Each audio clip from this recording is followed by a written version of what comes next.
Shipping transfer orders in Oracle Cloud. Hi, I'm Linus, and in today's video we will cover how to create a shipment and then ship confirm. As a quick recap, first we created our transfer order and then we pick released and moved our material from our sub inventories to the physical staging area where it's now sitting and awaiting shipment. So we are in the demo environment again here as Casey Brown. Let's navigate to supply chain execution and inventory management. Click on the task panel to the right and then go to manage shipment lines. Again, it's important that you have your order number so you know what you're looking for.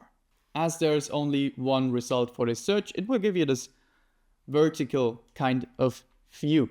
And what we want to do now is auto create a shipment. Just click on this button and this will create a shipment number. What you should do is note the shipment number down so you can later find it. Click on OK and then save and close.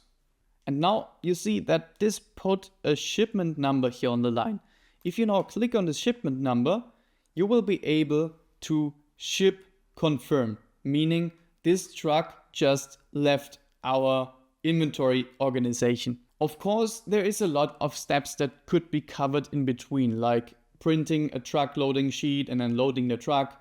And this additional information you can find on the line down here where you have a bunch more of information that you can cover. For example, a seal number, because a lot of companies use seals. As soon as a truck is full, they close it and they put a seal on it so they can see that nobody opened it on the transit time. So that's everything you could do here. But for now, we just want to ship confirm and say, hey, this truck with the material that we put on there just left our inventory organization.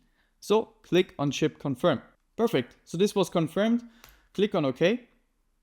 And you can also see that the line status here has changed to shipped. So this is the third step of our process completed. And normally this now should appear in your expected shipments, but a lot of time it doesn't. And there's a secret trick that I'm going to show you in the next video, showing you how to solve this issue. So make sure to graduate this completely free course here on Panamia.